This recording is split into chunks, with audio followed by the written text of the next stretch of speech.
we have to fear is in war, fear itself. there is no substitute for victory. Let us never negotiate out of fear. We stand undivided, forever united, fighting hand in hand for the liberty we've earned, for glory and honor, for our sons and daughters, ever mindful of the lessons we've learned. Let the torch of freedom burn.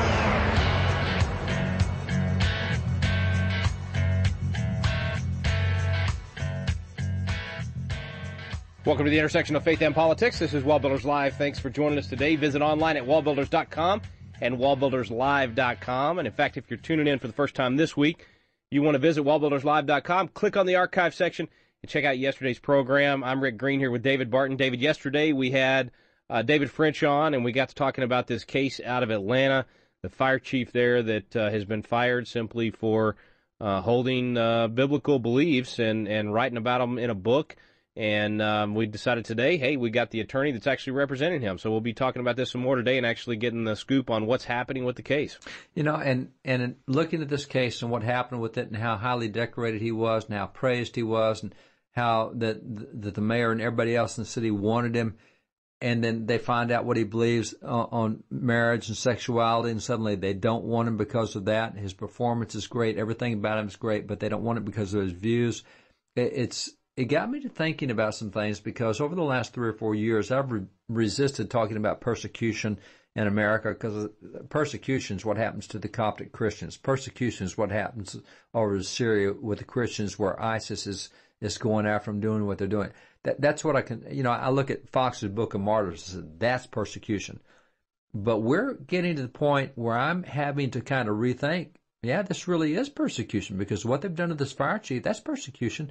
And so it made me wonder, what is, my definition of persecution may have been way too severe. And so I went back to Webster's 1828 dictionary. And I want to read you the definition of persecution here. Here's what he said.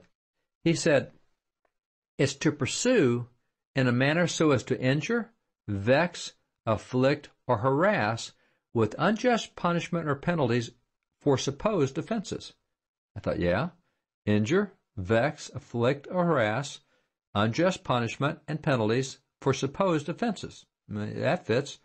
And he said, this is particularly for adherence to a particular creed or a system of religious principles or to a mode of worship. Yeah, that fits. He was adhering to a particular creed, a biblical creed, a system of religious principles, biblical principles. And then the next, that's persecute. And then here's the word persecution. And it says the act or practice of persecuting, inflicting punishment upon others unjustly, particularly for adhering to a religious creed or mode of worship, either by way of penalty or for compelling them to renounce their principles. Now, I thought that's interesting. They want you to renounce your principles. So you're either going to be penalized, or you're going to renounce your principles. And that's what we're seeing in the courts where they tell the photographer, hey, you're going to renounce these principles or you're going to compromise. And they tell the baker making the cakes and they tell the guy making the T-shirts and all these people who are being singled out because they won't back off from their faith. I thought, this really is persecution. This legitimately qualifies as persecution. And so the next question becomes, what do we do with it? Because how do we respond? How do we respond? Because when I see it with the cops, when I see it with the others and other, I know what we need to do there. We pray for them. We send all the aid we can. We try to help all the ways that we can. I love what so many Christians are doing, going over to help the Christians fighting with militia against ISIS, trying to save the lives of people. And I'm saying, man, this is kind of like back to the American Revolution. They're literally having to physically fight to save lives. But what do we do here in America? We're not at that point. I mean, we're not where they are in Syria and other places. So what do we do? And I was reminded of what Martin Niemöller said in World War II. This is the famous statement he had. And he says, first, they came for the socialists, and I did not speak out because I was not a socialist. Then they came for the trade unionists, and I did not speak out because I was not a trade unionist. Then they came for the Jews, and I did not speak out because I was not a Jew. Then they came for me, and there was no one left to speak for me.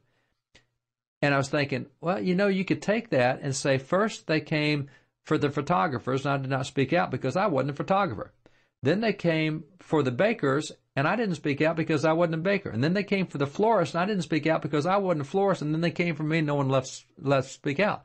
And so the principle is, you know what? We got to stand up and speak out every time one of these persecution-type things occurs. Whether it is the cases we've seen recently of university professors losing their professorship, being denied advancement because they hold these certain biblical principles, or because of their faith, or because they're a conservative Christian. We've seen this with chaplains in the military being bounced out because of their faith. They won't back off their faith. We saw it even years ago with Chaplain Gordon Klingersmith, who would not back down from using the word Jesus when he prayed, because he was a Christian chaplain praying in Christian services, and he got bounced out. And, you know, we have to become intolerant of this stuff, not just say, oh, wow, that's too bad. I can't believe they went through it. We can't say that. We got to start bouncing up and screaming to high heaven and writing letters to congressmen and weighing in on comments page on the chat lines and blog stuff. We've got nearly every TV station now has a comment line. You can do comments, and they'll give you 15 seconds of comments on the evening news. I mean, we got to start talking out about this kind of stuff and make this intolerant for people to persecute others because of their religious beliefs. It's got to be more than just saying that's wrong. That's that shouldn't right. be happening. We've actually got to take action and say we're going to have to put a stop to this, which is one of the great reasons, you know, for supporting these legal organizations That's out right. there. And there's so many good ones that we have them on the program all the time. And today we have Jeremy Tedesco from Alliance Defending Freedom, and they defend these guys all the time, but they cannot do that if we aren't willing to take action to support them in what they're doing. So we're going to have links today where you can go and find out more and find out how to support them and help them defend these guys. These are the guys defending us. We ought to be willing to defend them. And let me be right up front.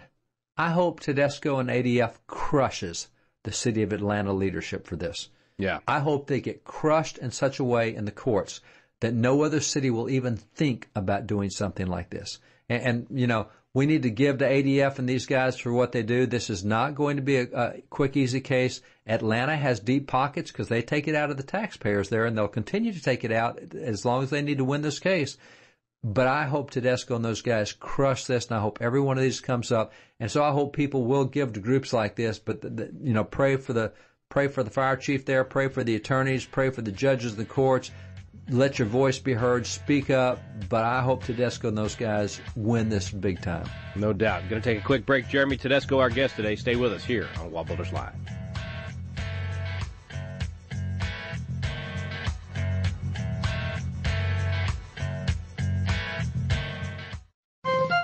This is David Barton with another moment from America's history. In the minds of many today, government is a purely secular institution and is not in any way to be joined to religious principles. The result is that too often our public policies are now enacted without any consideration of their spiritual consequences. However, the Founding Fathers believed that even a political act should always be examined from a spiritual viewpoint. For example, in his inaugural address, President George Washington declared, "We ought to be persuaded that the favorable smiles of heaven can never be expected on a nation that disregards the eternal rules of order and right which heaven itself has ordained." President George Washington believed that the blessings of heaven would reside on this nation only so long as its national policies embraced godly standards. For more information on God's hand in American history, contact WallBuilders at 1-800-8-REBUILD. Let the torch of freedom burn.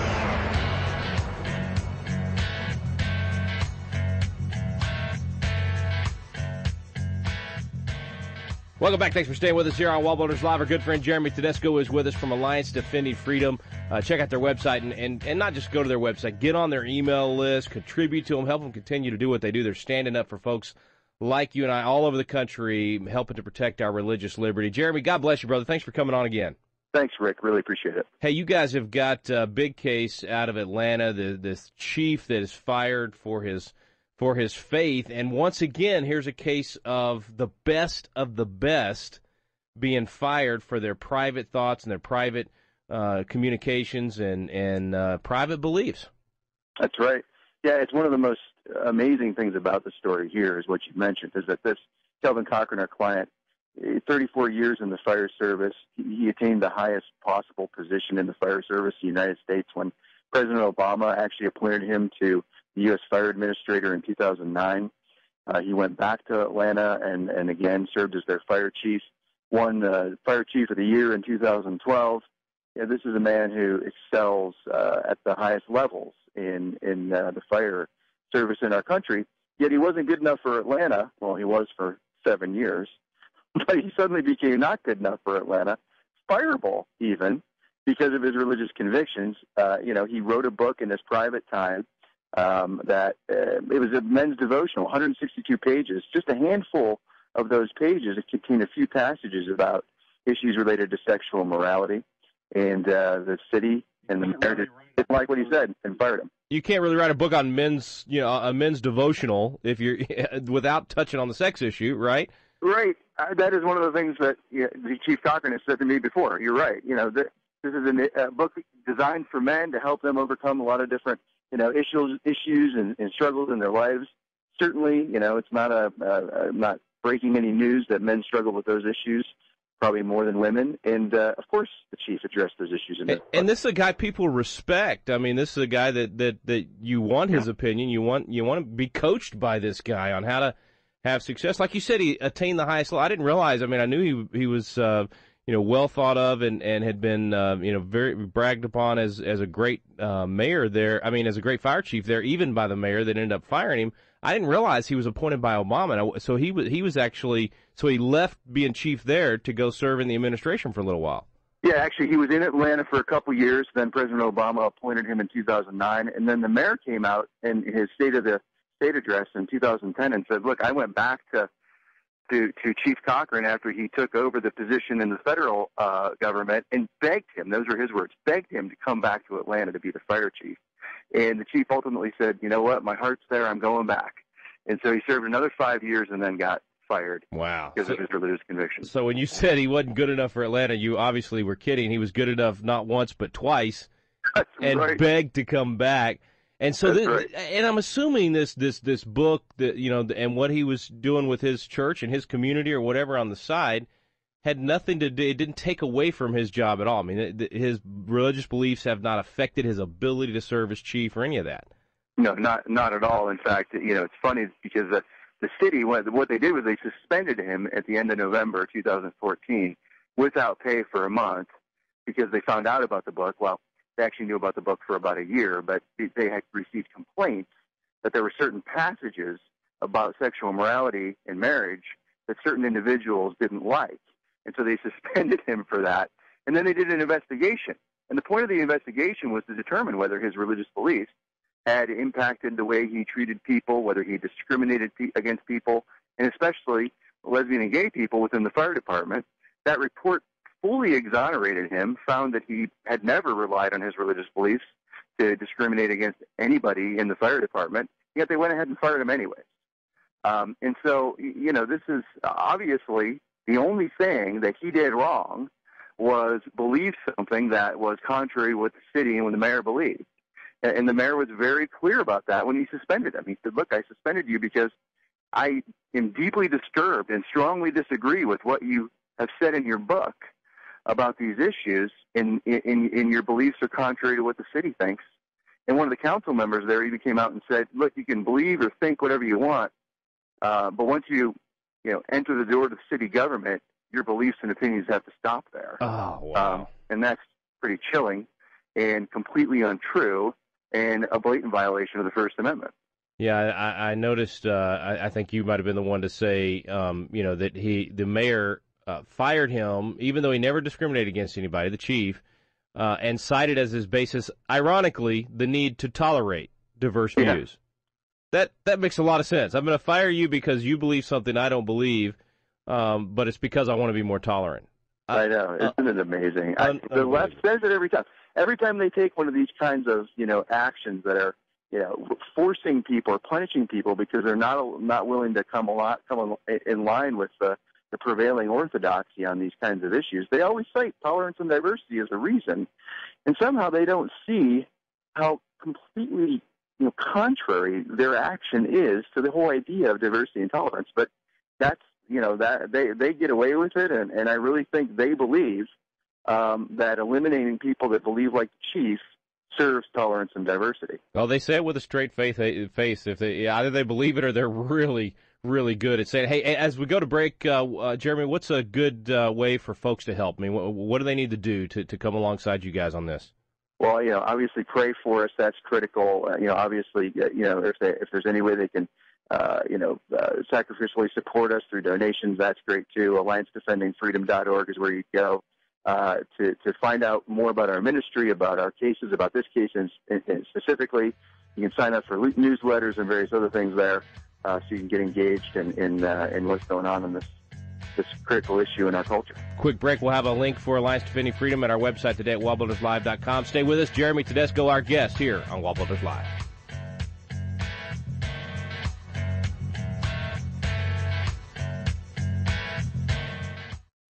This is David Barton with another moment from America's history. Often today, it seems that the federal government has become too intrusive into local matters, and federal micromanagement has now unfortunately become the norm in education, law enforcement, religious expressions, and even on what is and is not moral. Strikingly, the Founding Fathers had intended that the federal government never intrude into any of these issues. As Thomas Jefferson explained, taking from the states the moral rule of their citizens and subordinating it to the federal government would break up the foundations of the Union. I believe the states can best govern our home concerns and the federal government our foreign ones. According to Thomas Jefferson, the original plan was for the federal government to direct foreign affairs, but for the states and local communities to direct the domestic and the moral ones. For more information on God's hand in American history, contact WallBuilders at 1-800-8-REBUILD. Let the torch of freedom burn.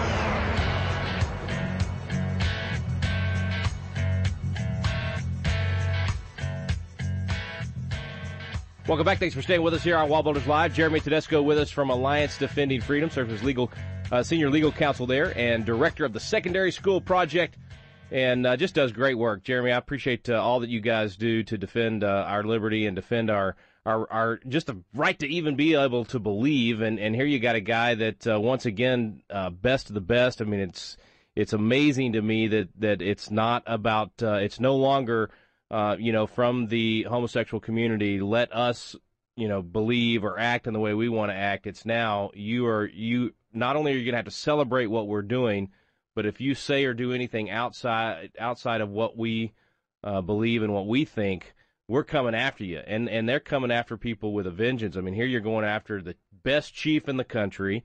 We've got the chaplain case. Our friends over at Liberty Institute are handling the guy that praised by the Navy SEALs and everybody else for being the best of the best in the chaplaincy. They're going after him. Where does this stop? What do we do to stand up to it? Yeah, I think people just need to understand that this is the state of the culture right now. It's the left and it's the secular left that has taken the position that this town isn't big enough for the two of us. For instance, and this is a good juxtaposition, when a baker in Colorado refused to bake a cake and put messages on it that were against same-sex marriage and expressed the biblical view that homosexuality is sinful. We came out and said the baker has every right to do that, and she should be able to do that. That's her First Amendment right. So this was a baker that actually was for same-sex marriage, and the customer wanted a cake that was against same-sex marriage, so the baker refused because it's the baker's business. I mean, they should be able to turn down business that's against their conscience, and you guys came alongside them even though you didn't agree with what they believe. You said, hey, we think they ought to be able to do that. Exactly. And see, this is the problem with the left. They don't want to extend the same rights to people who hold views that are contrary to them. They want to squelch those views. They want to stamp them out. And you see that through the cases like Kelvin, Cochrane, and the other cases you're talking about, Chaplain Bonner. It's not enough. Tolerance really isn't their ethic. It's coercion. Yeah. It's coercion or silence. And so, I'm not happy reporting that that's the case, but I think we need to understand that really is the overarching goal of the other side on these issues. And it's not like I'm saying this with no evidence. We see it all over. And Chief Cochrane, 34 years in the fire service, gets unceremoniously kicked out simply because he believes something that's not politically popular at the time in Atlanta. What's the next step in the case with him? Sure. The next step is we're waiting on the city to respond to our complaint. So we filed a federal civil rights lawsuit, and now the process moves forward. The court system isn't necessarily fast, but we're waiting on them to respond, and then we'll move on from there. We'll probably do some pretty intense discovery where we'll sift through the facts and collect a bunch of facts and do depositions, and then set the case up for trial. So it's a long haul. I mean, it's gonna be a battle. It will be, but it's all in the city's hands. What they've done, in our view, is clearly unconstitutional. So that they could probably remedy this pretty easily. It's just, do they have the will to do so? Will they suffer political consequences from people on the left if they do try to make it right and concede that they shouldn't have fired him for his religious beliefs? I'd be surprised if they did, but what they did is so audacious and, as far as we're concerned, so clearly a violation of the First Amendment that it'd be nice if they came to their senses.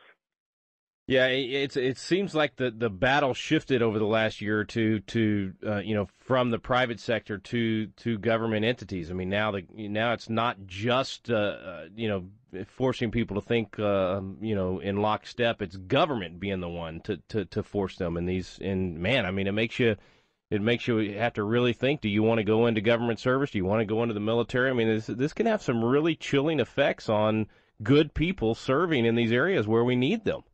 Yeah, there's absolutely no question. But, people, the problem is, where do you go? You can't have a government job. If you run your business according to your religious beliefs, the government's going to come after you for so-called sexual orientation discrimination. And take your business away. We've got those cases going on all over the country. And so, where is it that Christians and others of other faith systems who believe the way our clients like Kelvin Cochrane believe, where is it they're going to be safe? Where are they going to be able to freely live out their faith? Because faith isn't just something that's in your head. It's something that requires you to take actions that's consistent with it. And, the left wants to just cabin it all into your house or your church, and I don't think they'd be happy to take it away there if they could make it culturally and politically expedient to do so. But right now, it's, keep it in your house to worship, keep it in your home.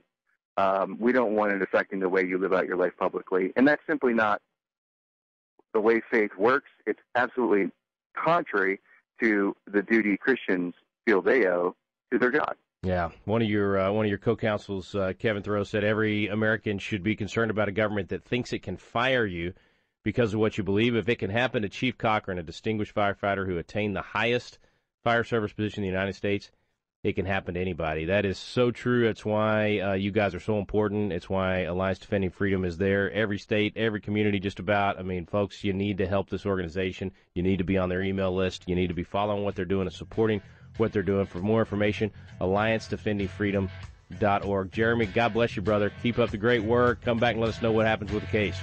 Rick, really appreciate the time. Thanks. Stay with us, folks. Back in a moment with David Barton.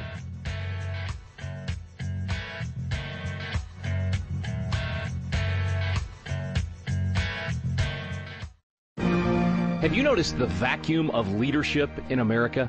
We're looking around for leaders of principle to step up, and too often, no one is there. God is raising up a generation of young leaders with a passion for impacting the world around them. They're crying out for the mentorship and leadership training they need.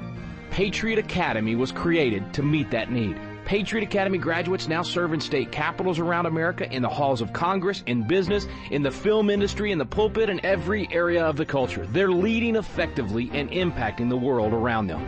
Patriot Academy is now expanding across the nation, and now's your chance to experience this life-changing week that trains champions to change the world. Visit patriotacademy.com for dates and locations. Our core program is still for young leaders 16 to 25 years old, but we also now have a citizen track for adults. So visit the website today to learn more. Help us fill the void of leadership in America. Join us in training champions to change the world at patriotacademy.com.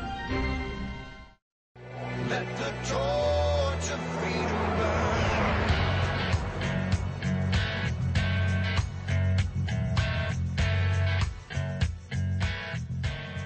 Welcome back. Thanks for staying with us here on WallBuilders Live. Special thanks to Jeremy Tedesco and for all the Christian attorneys out there that are doing such a great job in defending our liberties. We need to come alongside them. You may wish that you could be the one defending this guy. Well, you can by contributing and by praying for him and helping to make that happen. David, you said something as we were going to the interview with Jeremy about really wanting to make sure that, and they not only won this case but just crushed the city of Atlanta on this, because that would help to prevent this from happening in other communities.